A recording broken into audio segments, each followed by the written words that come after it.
ლანა ბლიაძის დრო დადგა ჩვენს ეთერში. ლანა გაგვაცანი შენი სტუმარი, რომელსაც არ ვიცნობთ. კი ბატონო, სიამოვნებით. დილამშვიდობისა მეგობრებო, მოგესალმებით თქვენ და მივესალმებით ჩვენს მაყურებელს. შემოგიერთით რუბრიკით, რომელიც ფარგლებშიც დღევანდელობის ერთ-ერთ ყველაზე აქტუალურ თემაზე ვაპირებთ საუბარს. ბოლო დროს სულ უფრო ხშირად გვესმის ტერმინი ADHD, რომელიც ყურადღების დეფიციტის და ასევე ჰიპერაქტიურობის სინდრომი გახლავთ.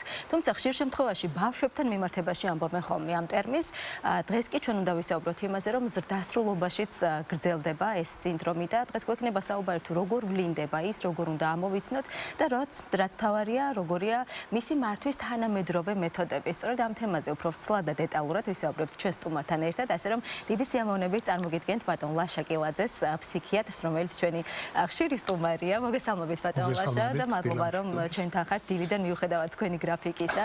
ვახსენე უკვე ტერმინი ADHD, რომელიც უნდა ვთქვათ, რომ ბავშვებთან მიმართებაში უფრო ხშირად იყენებენ ხოლმე, თუმცა დასრულ ასაკში საკმაოდ გავრცელებულია ეს სინდრომი. მოდით ჯერ ავხსნათ ტერმინი, ვთქვათ, შეიძლება ვიღაცას პირველად ესმოდეს და შემდეგ ზრდასრულ ასაკში როგორ ვლინდება ის.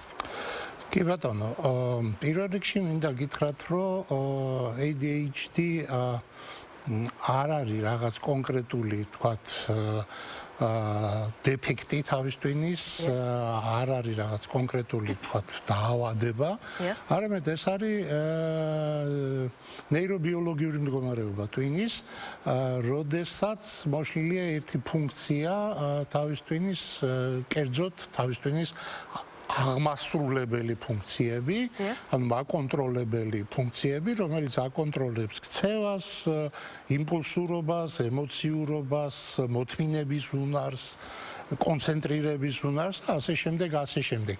ამას ყველაფერს ღრმად სამედიცინო საფუძვლები აქვს, ნეირობიოლოგიური საფუძვლები აქვს და თავისი ხასიათით ეს მყარი მდგომარეობა, საკმაოდ მყარი მდგომარეობა, რაც უკავშირდება ერთის მხრივ საკუთარ ქცევაზე კონტროლის შესუსტებას, ჰიპერაქტიულ ქცევას და მეორეს მხრივ უკავშირდება აქტიური ყურადღების, კონცენტრირების უნარის შემცირებას. ასე ვთქვათ, გარკვეულად აი ამ ყურადღების კონტროლის უნარის დაკარგვას. შესაბამისად, არჩევენ სამ ფორმას, ერთი როცა აქცენტი არის ამ ჰიპერაქტიულ ქცევაზე გადატანილი, მეორე როცა ვთქვათ, ყურადღების დეფიციტი პრევალირებს და მესამე ეს ყველაზე ხშირია, ეს არის შერეული ფორმა. მართალი ბრძანეთ აბსოლუტურად ძალიან დიდი ხნის განმავლობაში იყო მიჩნეული, რომ ADHD ეს არის ბავშვთა ასაკისთვის დამახასიათებელი მდგომარეობა და ზრდასრულობის მიღწევასთან ერთად ის რედუცირდება, ასე ვთქვათ, და ქრება. ან გადადის პირობითად, ასე ვთქვათ, ხასიათობრივ თავისებურებებში, მაგრამ დიაგნოსტიკური კრიტერიუმების შეცვლასთან დაკავშირებით, რომელიც მოგეხსენებათ ძალიან აქტიური ტენდენციაა თანამედროვე მედიცინაში, პერსონალურ მედიცინაზე აქცენტის გადატანის კონტექსტუალურად, გაირკვა, რომ ეს პრობლემა არსად არ მიდის, უბრალოდ ტრანსფორმირდება სხვანაირად და სხვანაირ სახეს იძენს. და ეს დაკავშირებულია, ვთქვათ, ორგანიზმის ზრდასთან, გარკვეული უნარების შეძენასთან, პირიქით გარკვეული დეკომპენსირების მოცემულობებთან და ასე შემდეგ, ასე შემდეგ. ასე მაგალითად, თუ ვთქვათ, ბავშვობის ასაკში წინა პლანზე გამოდის ქცევის კონტროლი, ანუ უკონტროლო ქცევა, ასე ვთქვათ, ხო? მოждდელობის ასაკში ეს ტრანსფორმირდება შინაგან მოუსვენრობად. და ვთქვათ, გარკვეული უნარების ფონზე ადამიანი ახერხებს, რომ თავისი ქცევა რაღაც გარემოულად მოარგოს გარემო კონტექსტს, მაგრამ შინაგან მოუსვენრობა ასად არ ქრება. პირიქით ძალიან ძლიერდება ეს მოცემულობა. ყურადღების კონცენტრირების მომენტი ძლიერდება, პრობლემა ამასთან დაკავშირებით, მუშა მეხსიერების შემცირების ხარჯზე, ანუ ადამიანი ვერ იმახსოვრებს აი მიმდინარე პროცესების მნიშვნელოვან და აქტუალურ საკითხებს და ტენდენციებს. ბატონ ლაშა, აი უფრო დეტალური რომ გავხადოთ. ხშირ შემთხვევაში ისმევა ხოლმე კითხვა ასე, როგორ გავარჩიოთ ადამიანის, ვთქვათ, ხასიათის თვისებებისგან ADHD. აი ამ შემთხვევაში არის რაიმე ესეთი განსაზღვრება, რომ არ ვიფიქროთ, რომ ეს უბრალოდ ადამიანის ხასიათია. კი, დავწყოთ იქიდან, რომ ხასიათი ეს არის პიროვნების შემადგენელი ნაწილი, ანუ თვისობრივად სხვა მოცემულობაა ნეირობიოლოგიური მდგომარეობისგან განსხვავებით. ხასიათი ფორმირდება, ასე ვთქვათ, რაღაცა ეტაპზე და აბსოლუტურად სწორი იყო თქვენი კითხვა იმასთან დაკავშირებით, რომ ძალიან ხშირად ერევათ ხოლმე ეს მოცემულობა, მაგალითად, აი ადამიანს რომელსაც უყვარს საქმეების გადადება, ძალიან ხშირად ადამიანი რომელსაც აი უბრალოდ რომ ვთქვათ, ეზარება რაღაც საქმის გაკეთება, აი ამ შემთხვევაში არის ძალიან დიდი პრობლემა. აქ არის განსაზღვრელი რამდენიმე მომენტი. პირველი, ხასიათი მაინც უფრო ლოკალური მოცემულობაა და უკავშირდება არსებულ კონტექსტს. ანუ ცვალებადია, ასე ვთქვათ, უფრო ცვალებადია ვიდრე ADHD-ის მოცემულობა არის და მეორეც, ხასიათის დროს, როცა ხასიათის აი ამგვარი, ასე ვთქვათ, ნაკლოვანებების დროს, როგორც არის სიზარმაცე, თუმცა მე მას არ ვეთანხმები. ადამიანი ცდილობს ეს პრობლემა დაძლიოს. ანუ გარკვეულ ძალისხმევას დებს ამ პრობლემის მომგვარებაში, რაც ADHD-ის დროს არ ხდება პრაქტიკულად. ანუ ხასიათის შემთხვევაში ძალისხმევა და შედეგი რაღაცნაირად კორელაციაში არიან ერთმანეთთან. ანუ თუ ადამიანი მეტად ცდილობს, რომ ეს პრობლემა მოაგვაროს, შედეგი შესაბამისად უკეთესი იქნება განსხვავებით ADHD-ისგან.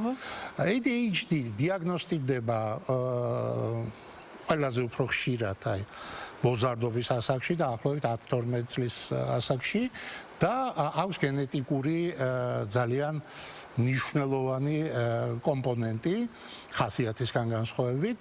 ძალიან ბევრი კვლევა ადასტურებს იმას, რომ ADHD-ის გავრცელება ძალიან მჭიდროდ არის დაკავშირებული გენეტიკასთან, ხასიათისგან განსხვავებით. თუმცა ბოლო დროს რატომ გახდა თითქოს უფრო პოპულარული ეს ტერმინი? თუ უფრო მივაქციეთ ყურადღება, თუ პირიქით რეალურად უფრო სტიმულირებული გახდა და უფრო მეტ ადამიანს აქვს? რატომ ვაქცევთ ასე დიდ ყურადღებას ბოლო დროს? დიაგნოსტიკური კრიტერიუმები იცვლება მედიცინაში და მათ შორის ფსიქიატრიაში.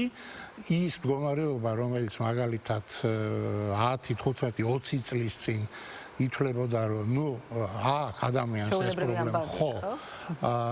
დიაგნოსტიკური კრიტერიუმები ბევრად უფრო დაწვრილმანდა, ასე ვთქვათ, ბევრად უფრო პერსონალიზირებული გახდა და შესაბამისად ამის დიაგნოსტირება ძალიან ბევრი ისეთი მდგომარეობისა ფსიქიატრიაში მაგალითად, რომელიც ვთქვათ, არ დიაგნოსტირდებოდა 20-30 წლით ადრე, ან სხვა სახით იყო წარმოდგენილი, დღეს ვთქვათ, აი ამ სიმპტომების ჩაშლის დონეზე უკვე დიაგნოსტირებადი. გასაგებია. ასევე საინტერესოა, ჩვენ ვისაუბრეთ უკვე ტერმინის განმარტებაზე, ვთქვათ, მის ნიშნებზე, როგორ უნდა ამოვიცნოთ, მაგრამ როგორ აისახება ეს ყველაფერი, მაგრამ როგორი გამოვლენა აქვს, მაგალითად, პროფესიულ საქმიანობაზე, პირად ურთიერთობებზე, აი ყოველდღიურ ცხოვრებაზე, როგორ აისახება ზოგადად? რა თქმა უნდა, ეს ყველაფერი ზეგავლენას ახდენს ყოველდღიურ ცხოვრებაზე, სამუშაო პროცესზე, იმიტომ რომ ადამიანებს აი ამ მდგომარეობის ფონზე უჭირთ რამდენიმე ამოცანაზე კონცენტრირება. იმავდროულად უჭირთ პერსონალური ურთიერთობები ხოლმე, ვინაიდან ეს არის დაკავშირებული მათ იმპულსურობასთან.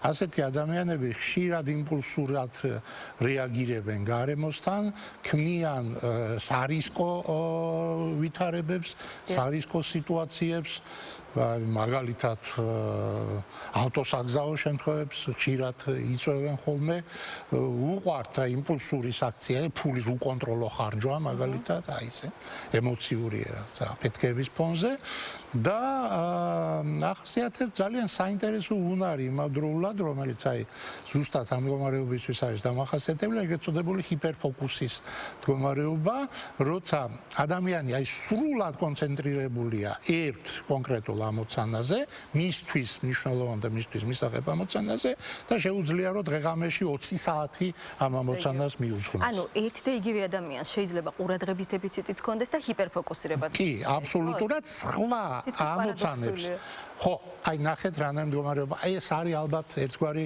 მაკომპენსირებელი მექანიზმი ფსიქიკის და უმაღლესი ფსიქიკური მოქმედების, იმიტომ რომ მისთვის მისაღებ ამოცანას ეს ადამიანი დიდი სიამოვნებით ასრულებს, მაგრამ პარალელურად მიმდინარე პროცესებისგან საერთოდ დეზორგანიზებული და მოწყვეტილია.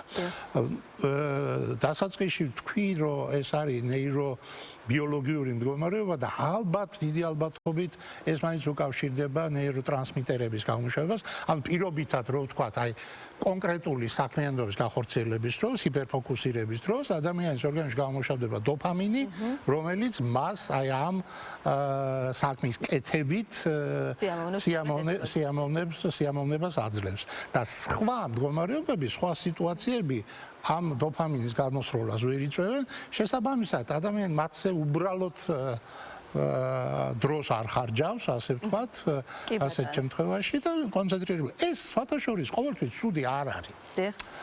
იმიტომ რომ ყოველდღიურ მოცემულობაში, ახლა თუ დაუბრუნდებით რეალობას, ძალიან ბევრი ცნობილი და წარმატებული ადამიანი ამბობს, რომ აი ამ მდგომარეობის მაგრამ მართავს, აი ესაა საინტერესო, რა მეთოდები არსებობს მართვის. ძალიან მოკლედ რო ვთქვათ, ცოტა დრო. აი ძალიან მნიშვნელოვანია, რომ ეს ჰიპერფოკუსი დავსვათ სწორად. ერთი.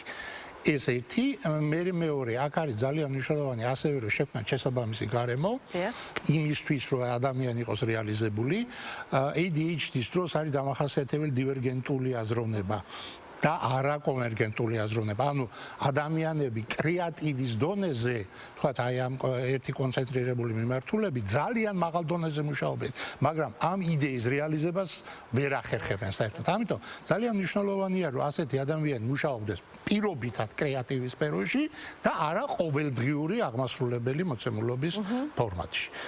ასე რომ ყოველდღიური თემა ამ მხრივ ძალიან მნიშვნელოვანია და სწორ მიდგომებს საჭიროებს. ჩვენ უნდა გავიგოთ და შევიმეცნოთ, რომ ADHD არ არის ხასიათის პათოლოგია, ასე ვთქვათ, არა, ეს არის მდგომარეობა.